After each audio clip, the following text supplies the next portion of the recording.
All right, never apologize for a win, right? But you can definitely learn from them. Bo Nix turned the ball over 3 times in their Week 1 victory over the Titans. 2 interceptions and a fumble isn't something to write home about. He was also just 25 of 40 for 176 yards. An ugly stat sheet, but is it all on him? Well, Broncos head coach Sean Payton jumping on the sword here a bit for his quarterback, saying this week, quote, "I don't know how many games I've called, but that's one of those where I came away like, man, I've got to be a lot better." If you're not careful, the game can be over and you're on to the next game and you haven't really had the debrief properly. We're really trying to pay attention to that. And to help us pay attention to this Colts-Broncos game this week, we got JP Acosta and Brock Vereen jumping on again. We're going to stop giving Jacqueline fantasy football advice this week. Appreciate that, guys. Brock, I'll start with you. Is Sean Payton correct here taking the blame for his quarterback?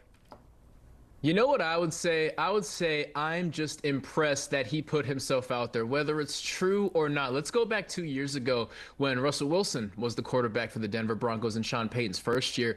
He wasted no time throwing Russ under the bus. Now, obviously, Russ had his issues and he didn't fit this offense, but I just see a head coach saying, this quarterback is my guy. I drafted him. I'm going to bat for him. I'm going to put myself in harm's way because what he does not need is a lack of confidence going into Week 2. Now, one thing I can assure you, because this still is Sean Payton, if there is another 3-turnover performance, he will be the first to point the finger at Bo Nix. But as far as Week 1, it's the right call to just throw yourself out there as a head coach.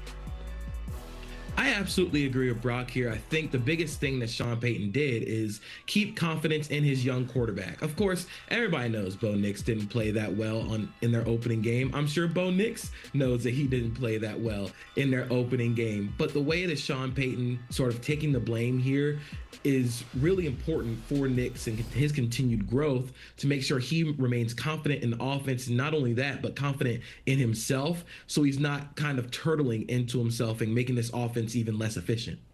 All right, now the Broncos can turn the page to a Colts team that scored on every offensive possession last week against Miami. JP, I'll start with you. Who's your impact player to watch this week for the Broncos? I'm going with running back RJ Harvey. I still think that the Broncos need some form of explosiveness in the offense. Part of why I think that Bo Nix had those interceptions and all those turnovers is because they weren't able to get the run game going. RJ Harvey is their most explosive back. He's one of their most explosive receiving targets, and his ability to get north and south immediately, turn small gains into big plays. He had a 50-yard run against the Titans. I want to see him get more involved in the run game, more involved in the passing game against a team coached by Lou Anarumo, who's going to do a whole lot of drop 8 coverages. They're going to try and get Bo Nix to check the ball down a lot more. So they're going to show him a lot of different looks. I want to see if RJ Harvey can get involved as a runner and receiver, hopefully get some big yards.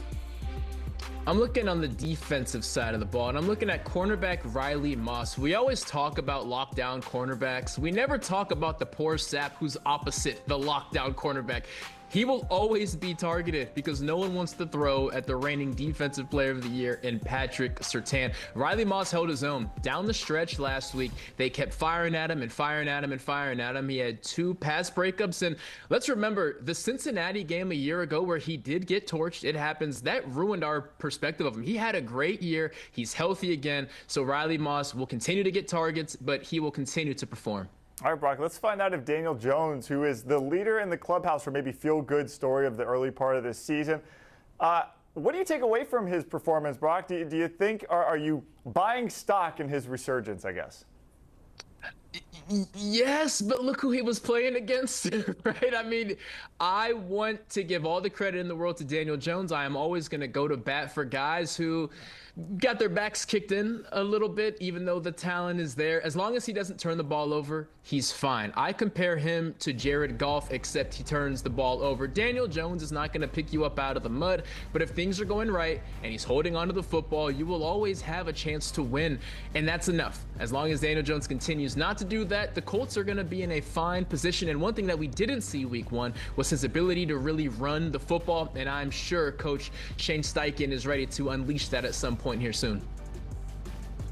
I'm a little hesitant to say that Daniel Jones is back per se, but I do think what the Colts did really well to help insulate him as a quarterback is they ran the ball extremely effectively. Yes, it was against the Miami Dolphins, who looked like they had their own set of problems, but they had a 46% success rate running the ball. I think having Jonathan Taylor back healthy, having the threat of Daniel Jones in the run game, being able to move the ball on the ground kind of minimizes the risk that Daniel Jones has throwing the ball downfield. And then all you really need him to do is make 2 or 3 throws. If you can make those 2 or 3 throws when you're needed to, you're going to come away with a lot of wins like Indianapolis did last week. And JP, you mentioned the Dolphins obviously have plenty to work on and their own problems, but are we buying into the Colts defense after what they did against the Fins there in week 1?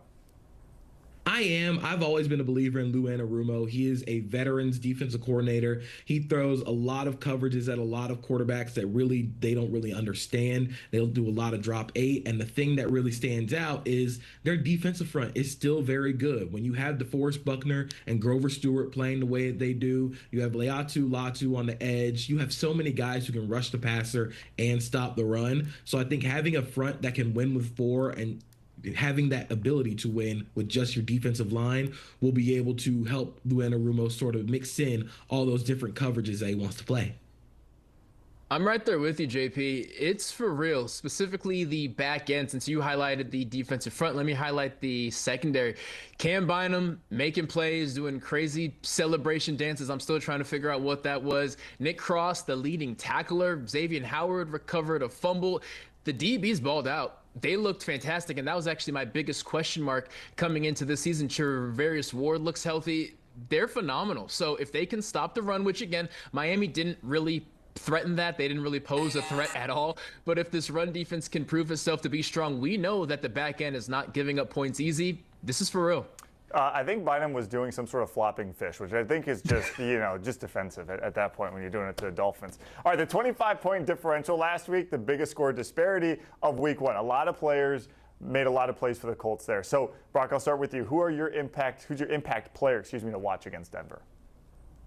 Wide receiver Alec Pierce. His career so far as he sits here in year 4 has just been the deep shot guy. And yeah, you kind of want more. You want him to become a complete wide receiver, but it is instrumental to this offense. Last week, he had 1 reception, but it was for 36 yards. It was a fade ball. Why does that matter? Because your safeties have to always feel the threat of the fastest guy on the field could potentially blow the top off at any moment. And that is where your tight ends shine. That is where your run game shines. That is where Daniel Jones, if he chooses to run the ball, shines. Alec Pierce may be the key to highlighting explosives just because he makes sure that your safety can't get too nosy down by the line of scrimmage. My impact player is on the offense as well, but I got to give a shout out to the offensive line. I'm going with Tanner Bortolini, center for the Indianapolis Colts. He comes in as a new starter after Ryan Kelly went to Minnesota, and he played really, really well against the Dolphins, but the Broncos defensive front is going to pose a lot of challenges. Their strength is up the spine of the defense with Zach Allen, DJ Jones, and John Franklin Myers all playing really, really well up front. So this is going to be a battle, and if they're not able to run the ball, if Tanner Bortolini isn't able to hold up against a really strong defensive front, then this game could get ugly, but I'm excited to see what he does against 3 guys that are really mean and real strong. Yeah, I'm really interested in this game as well. Guys, the Colts are looking for their first 2-0 start since 2009, so let's get some predictions. JP, start with you. So initially, I was thinking about going with the Colts in this game, but hearing that Jalen Jones and Charvarius Ward are both going to be out, I'm going to go with the Broncos. I think this is going to be a low-scoring affair. I think this is going to be a knockdown, drag-out slugfest, and I'll take the stronger defense here, which is the Broncos. If Daniel Jones is asked to make a few throws, I'm just not sure if he's able to make them right now. So I'm going to take the Broncos in that defense. 2-0 ain't happening this year. I'm going with Denver in a 31-17 win. All questions about Bo Nix will be put to the side after this performance. Jack, do you have Alec Pierce on your fantasy squad? I don't. No? Okay, then we don't have to worry about it. All right. Brock, JP, thanks so much for joining us. Dang. Here's a look at our slated games on CBS and Paramount+. I'm sorry. Bills and Jets at 1 o'clock. Rams, Titans as well. Patriots, Dolphins, Browns visit the Ravens. How about that? Talking about the Joe Flacco Bowl there. Jaguars at Bengals, also at 1. Then the 4 o'clock hour, we got Broncos and Colts, the game we just spoke about. And the Panthers at the Cardinals again Sunday, CBS, and streaming on Paramount+.